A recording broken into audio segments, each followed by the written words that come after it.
Good day. I'm Tosh Berman. This is Tea with Tosh. And our guest today is poet and translator Jack Hirschman. The books you've written of poems is Lyripole, Black Olives, and Six Arcanes of, I hope I'm practicing the French, Le Conte de Saint-Germain. Is that correct? That's correct. Oh, gee, I practiced all night for that. Actually, can you start off like reading a small poem? Yeah, sure. I'll be happy to touch. Thank you.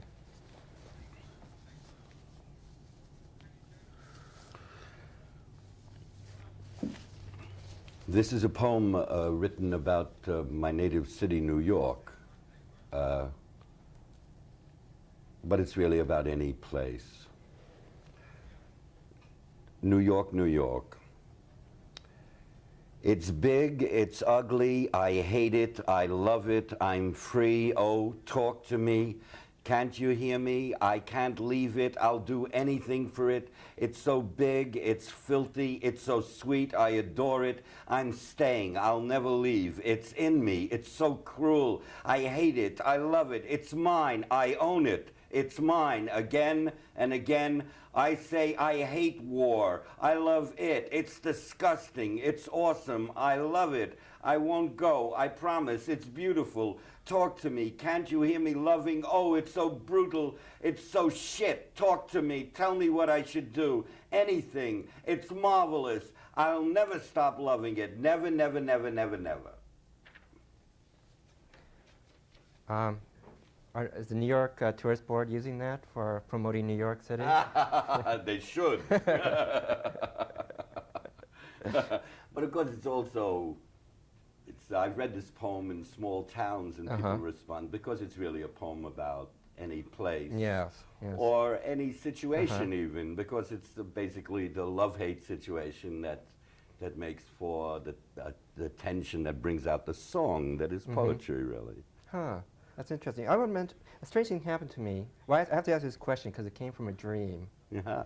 And I woke up and wrote this down. And it's in your poems and your writing in general, how much is tapped from the subconscious? Because that's the first question. I woke up and I just thought of that question. Sure, it's a good question, Tosh. Now I'll let you have my answer. Oh, good, because I'll go back dreaming now. I don't believe in the subconscious as some special place that's not consciousness. In other words, what we call the unconscious is really part of consciousness. It's sleeping consciousness for the most part. There was a certain stage in my life when I was very close to your father, Wallace Berman, and the group of writers and artists that we moved among, George Herms and Russell Tamblyn and Dean Stockwell, Bob Alexander, among others, where there was a texture of surrealism, which is a movement that's usually associated with the unconscious, or the allowing the kind of automatism of images to rise to the consciousness and then recording them, I mean, as poets or even as painterly magic makers. So do you ever feel tied into any past movements or like literary movements in the past? Well, to a certain extent, of course, that was part of a development. I was at that time involved with elements of mysticism. And I myself went further, in a certain sense, into what I would call reality. Not the reality of the imagination, but the acceptance and recognition of the reality of the world. Both equally scary. Both equally scary, yes, scary. in a certain sense. But my development was from the poet of the imagination, using mysticism, Kabbalah, surrealism.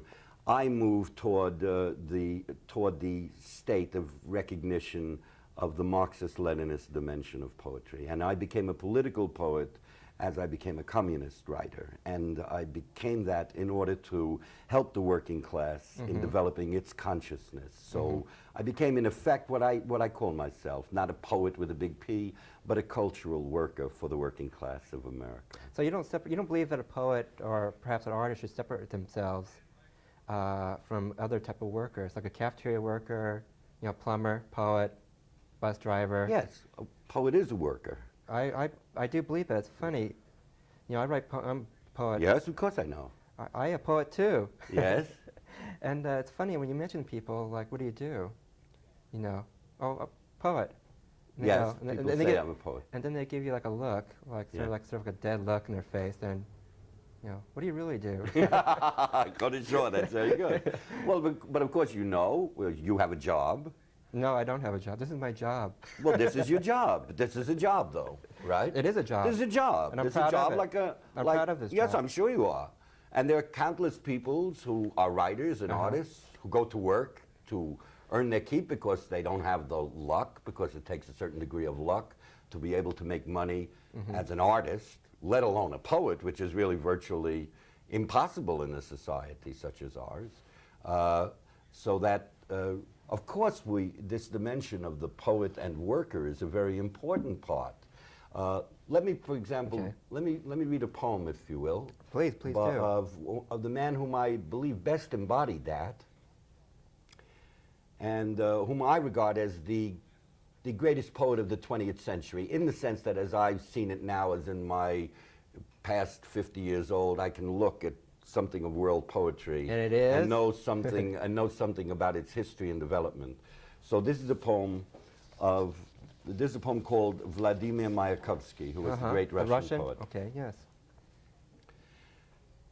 You, thunderer and swirl of the flag of blood and roses, kneader of the bread of poem, deathless comrade of dithyramb and liberty, you whose suicided life I carry as a forge, who first strode the street of this century, you were the first singing through the slum of trash and the molecules chained to 1,000 yesterdays, wiper of the gravy of history from the mouth of obese lies, servant of revolution, you who among men storm the pallid lips of neutrality and apathy, not as a stud of craven doom, not as semblable, but as a thrust and momentum of mass and energy, announcing the towering totems of humanity freed from the hut.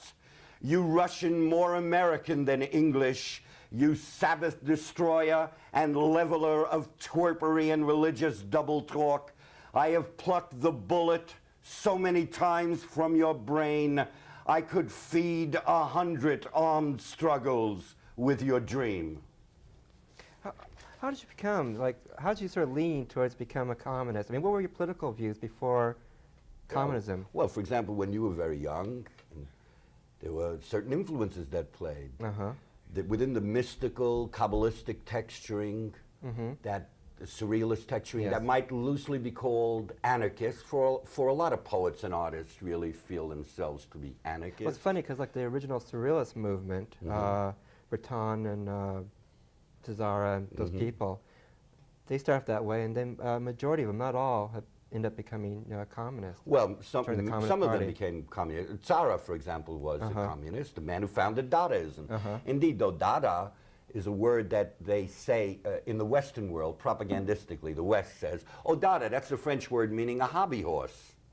But actually, Dada was the migration into the West, at the point of the Russian Revolution, of the word da, twice. The word for yes. Yes, oh, really? That's really what Dada really means. Are you making that up? No, I'm not making that up. What it is that the Western inventors make up the idea that it's the word.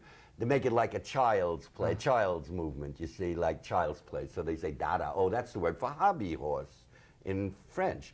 It's very true. At the beginning, surrealism migrated as Dadaism as the epithete de bourgeoisie. In other words, it was to shock the bourgeoisie in the name of revolution, and it reverberated to the Russian Revolution, which was the most powerful revolution in the world, still is, in the course of its migrations, because in the fact that since the Russian Revolution, 2/3 of the world at least are conscious of the meaning of Marx. Many people have not read Marx or Lenin, but there's a consciousness that there is such a philosophy as socialism. For our philosophy is a young philosophy. It's only 150 years old, that the history of the science of the history of the working class, the exploited workers of the world, has actually been enunciated. Well, surrealism was part of that, but then surrealism, broke off from that and Yes. became more a philosophy, a movement of the imagination in and of itself. Yes.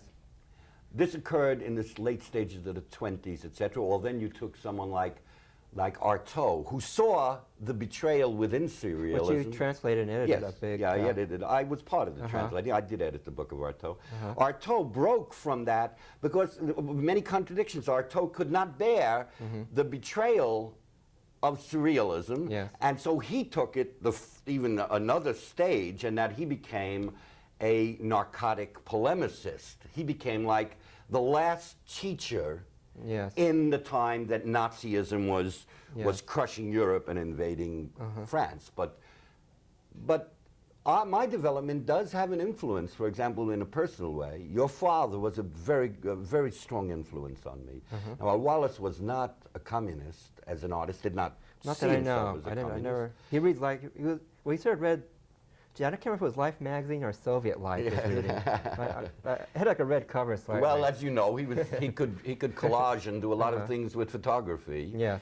And he was a man who was drawn to two polarities. For example, if you notice in his work where he uses Kabbalistically the Hebrew letters, not because he knew Hebrew, he didn't, but he loved the form and the shape of it. And he also, at a time, at that particular time, he was using it also to place it in conjunction. A lot of his images are very American images of populism going on in America. Yeah. At the same, so that very new, let's say. And the images from the Hebrew is a very old language. The bringing together of the old and the new created in him a kind of esoteric texture. But that was that played a certain influential part on me. I had been involved in that Kabbalistic. I'd been with the writings of Kabbalah, and I translated. Explain what what's the meaning? Kabbalism is actually just simply the name for the mysticism of Jewish mysticism.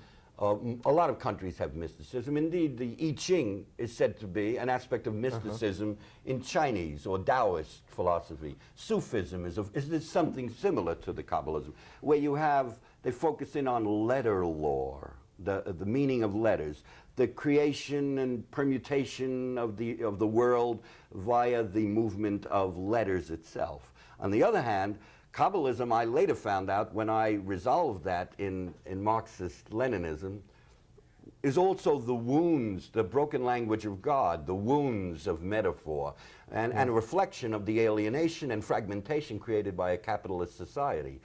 Though it's originally Neoplatonic, as it manifests itself among people in American society, because there are a lot of artists that practice dimensions of Kabbalism, whether it's Jewish or Sufistic or Chinese. It's a reflection of an alienation, of the fragmentation that actually capitalism likes nothing better. The capitalists like nothing better for people to be fragmented and alienated that way, so that they don't really... I can't even find my socks in the morning. Right. So you might have a point there. Right. The general shambles that capitalism creates of our lives. But what point, like in your work or your life, do you sort of decide that when you welcome the world, say, I'm a communist? Well, this was a certain stage. Indeed, it was in 1968, and after all, the 67, 68 years, they were very powerful. The assassinations that occurred, we were in the midst of the Vietnam War. There was much activity that we were doing against the war. I, at that time, saw myself as an anarchist. I did translate a book by a Haitian poet named René Depeste called A Rainbow for the Christian West. Though I was still an anarchist at the time, that book really pointed me in the direction of Marxist-Leninism as poetry. In other words, in relation to helping the movement. And this took a development after I left here. I translated that book here in Venice. But when I went up to San Francisco and I started translating Rocco Scottalato, who was an Italian poet, who was the first socialist poet after the Second World War. He died very young, 32 years old, and he's a very great poet. And then I started translating Russian, just using a dictionary. Wait, how many languages do you speak? I speak three other languages besides English, and I translate from 9 languages. 9 languages? Yes. Wow. But now, and I translate, now presently I'm translating Haitian Creole, because we have a a cultural brigade in San Francisco that supports the Haitian people in their struggle for liberation, and so I learned the Creole language. Okay, so do you see things like in countries then? Is there like this is sort of a strange question, but like there's like you feel ties with like the Soviet Union right now, or do you? Well, I feel ties with every country. Where there are workers and people that are exploited. I mean, I think that's just that's a perfectly natural. Okay, how do you feel American worker is exploited? I mean, what's your definition of exploitation of a worker? Well, all right, that's a good question. Well, if you have, for example, working people starving, eating out of garbage cans on the streets, homeless, and at the same time you turn on the radio and you say, this conglomerate just is for $70 million just gobbled up this conglomerate. Well, obviously there's some kind of inequity there. I mean, if this is the richest country in the world, why are there millions of people that are homeless, starving, eating out of garbage cans, have no place to sleep at night? Why is that? There's something's wrong. Now the wrong of it is that capitalist society cannot help but do that. In other words, even if you have a Hands Across America for the hungry, 2 months later you'll have more hungry. Wait, I was going to say, what do you think about things like that? Do you think it's just a PR job, or do you think it's it actually helps, or do you think that people are sincere? Well, I think that there's a modicum of help that goes surely, because any money that is raised certainly creates a modicum. Yes. But the point is that as that modicum is raised, at the same time, the great machinery of capitalism, its great corporation crookedness, the robbing of the workers, who in fact pay for it. The workers pay for money to pay mercenaries and contras, to threaten and terrorize actually the Nicaraguan people. The workers of the United States pay for that. So you're sort of against honest business. Very good. I like your sense of humor. There's a couple of businessmen, want to invest some money in some neighborhood countries. Is anything wrong with that? Right, exactly. That's what makes America great. Yes, right. That's usually the gambit. But let me intersperse here a poem that was written about a worker's situation. Please do. This is a poem that I had the great honor and privilege to read for the Hormel workers. In Austin, Minnesota, there was a strike that went on for 10 months. That strike actually has not even been concluded, though it's been said to be. There's a lot of muffling that goes on in the papers about that. Are they back to work? I'm not familiar with the story. Yeah, ostensibly there's back to work, but many are not actually even yet. And this strike was a very brave strike because the workers took concessions for many years, and Hormel had been earlier a progressive plant. But then the workers said, we can no longer take concessions, but it wasn't so much that they needed the bread that way. They said, if we take any concessions, we will destroy our children. We will destroy the next generation who will have absolutely no belief at all in any kind of collective sense. Yes.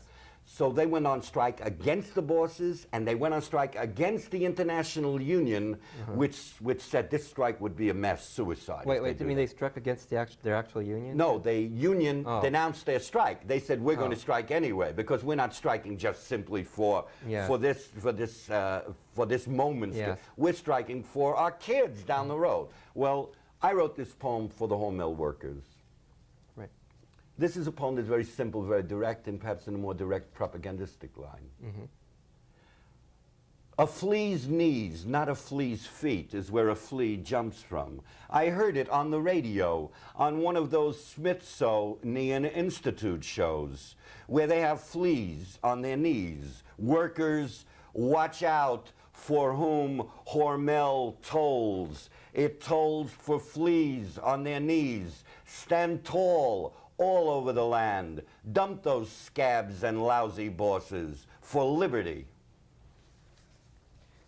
I feel like striking. Well, the main thing about striking is that the capitalist society likes to keep everything in an anarcho-syndicalist way. Anarcho-syndicalism. What do you mean by that? Anarcho-syndicalism is when you have a strike in which what's said is the workers get better wages. But they don't make any connection between that strike and another strike. And in other words, they don't ultimately put in the collective meaning of strike vis-a-vis the system. That is, anarcho-syndicalism does not raise the consciousness of the working people to socialism. Well, the funny thing about the whole, like the media, how they, in any story, I mean, it could be about, you know, catching a dog on the street. Yes. You're always like reading an article, and it's happened to me a lot, and you feel like you're missing something. Yes. Like you see the dog is on the street, you know, but there's something missing between that whole story. Yes, of course. And that missing part is, half of it is intentional, and half of it is also brainwashingly built into the system. It is to the advantage, of course, of the people. I want to ask you, I'm sorry, how would you compare, like, say, like, Eastern, or like, say, like the Soviet way of doing news and the West doing the news, or do you know? Well, I know only, I don't really know the Soviet way of doing news. I know that I was on television in the Soviet Union about a couple of weeks ago, or a month ago. Oh, really? Yes. Wait, you said, I thought it was going to be your first show. No, it's not. No, there was in Dolores Park in San Francisco, there was a demonstration in celebration of the Sandinista Revolution, the Nicaraguan Revolution. It's a revolution I believe in. Yes. Because I believe that it relates very deeply to the most progressive elements of any working class, the American working class, and working classes all over the world, and peasantries as well, farmers as well. And at that demonstration, two guys from the Soviet Union were televising, and they interviewed me, and they told me, I didn't see the show, of course, but they said that this interview would be on the Soviet television. And all it was a statement, statements of support for the Sandinista Revolution. But I don't know how it's distributed, you see. I mean, we make up a thing of that we represent freedom of speech that way in this country, and anyone can say what they want to in this country, which of course is not true. Well, you think there's like a small print in that contract? Well, it's just not true, and people in this country know that as well. Well, for example, most people do. Well, I'll give an example. You don't hear in a society that supposedly pretends to be pluralistic and likes ideas, you don't really know of any person who's a communist who's really inside the mainstream. You know, you don't see anyone on television who presents a communist viewpoint, or in any newspapers even. No, you find that view. Well, why don't you? If this is the country of free speech and pluralism, why is that viewpoint suppressed out of the major media? It's the hairstyle. They don't have a good hairstyle. Yeah, right. They get some hairdressers and stuff. I like your humor. I like your humor, Tosh. But basically, I think that the Americans tend to want easy images. You know, communist, liberal, conservative. But do you see things that way? I mean, you see yourself like communist, and this everything communism is good. But when I say communist, what I'm talking about is a philosophy that is related to speak a little bit poetically, but actually accurate, the reason of the motion of the soul in its quest for the equanimity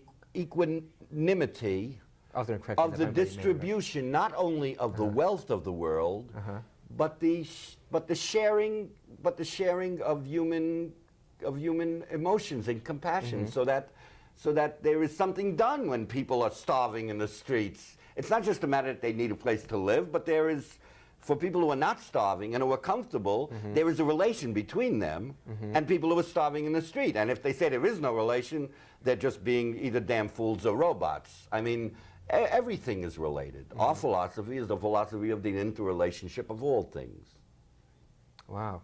Well, I'm afraid we're going to have to wind this up. All right. But I want to invite you back on again. Well, what a short time. Because I want to say I spent like about days writing these questions up, and I didn't use this at all. All right, so then we'll do it again, hopefully. It's like a fake prop. Thank you very much. Thank Jack you. Hirschman. Thank you, Tosh Berman. Thank you. Lovely and to be with you. Adios, and good day, and good night, and good morning. Adios. Bye-bye.